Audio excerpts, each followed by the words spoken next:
astronauts, and I won't listen to their words, 'cause I like birds. This is Between Two Birds. I'm your host, Ben Young, with co-host John Ferruta.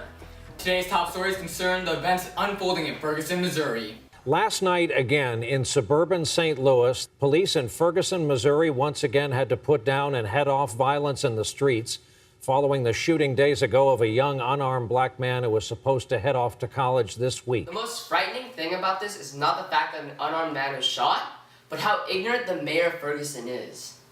There's not a racial divide in the city of Ferguson. According to whom? Is that your perspective, or do you believe that that is the perspective of African Americans in your community? That is the perspective of all residents in our city. Seen this kind of frustration or tension between the races. I've always been proud to say that to people. I know we've always gotten along, and I know our community still gets along very well. No racial divide. No place on earth in history has had no racial divide. It's a part of human nature. You're telling me Ferguson, Missouri, a state in the South, has no history of racial divide? In 1896, the Supreme Court ruled in the court case of Plessy v. the city of Ferguson that they would legalize this racial segregation. You're telling me that the mayor of Ferguson doesn't know about this? Okay, fine. Well, excuse the mayor, okay? Maybe he didn't pay attention in his U.S. history class. But to see racial division, all he has to do is look outside. Time's fast.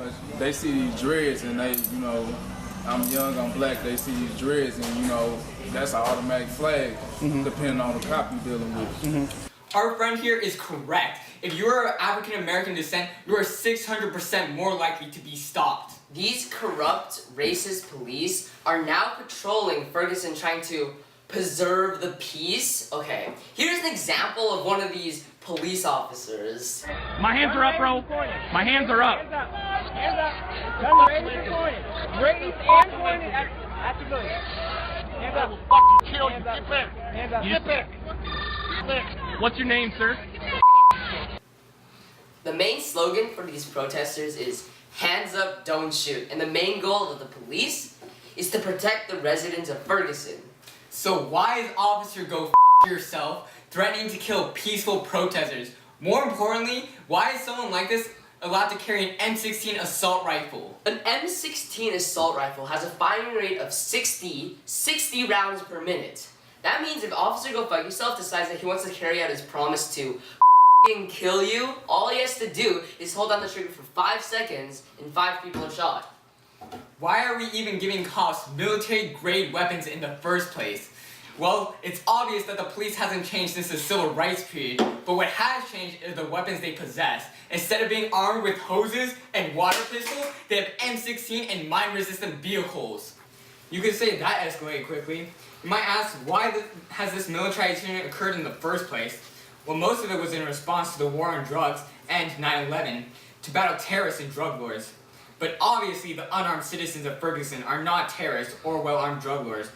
Bradley Boko, a Washington Post journalist, calls these examples the rise of the war cop. That is, the increasing tendency of some local police forces to rely on military-style gears and tactics, even in situations that appear devoid of any real threat to officer safety. I guess the police just got bored and decided to play dress-up, and that's all this really is. Boys with toys.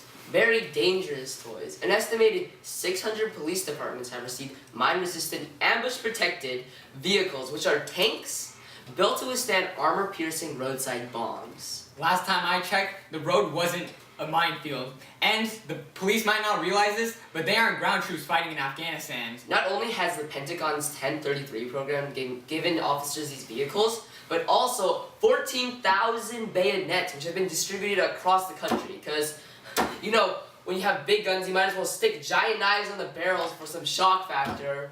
Well, at least the police haven't lost any of their toys, right? They've been responsible. Wrong. 145 police departments have been suspended from the 1033 program due to losing M14s, M16s, 0.5 caliber pistols, and even shotguns. There's even incidents of them losing a Humvee in Palestine, Arkansas. How do you lose a 5,000-pound, mine-resistant military vehicle?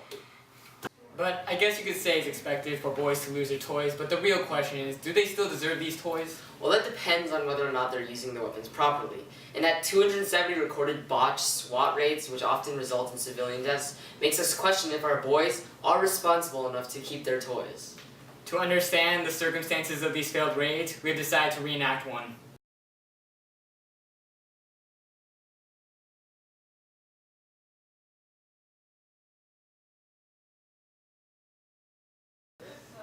Did you see the look in that boy's face?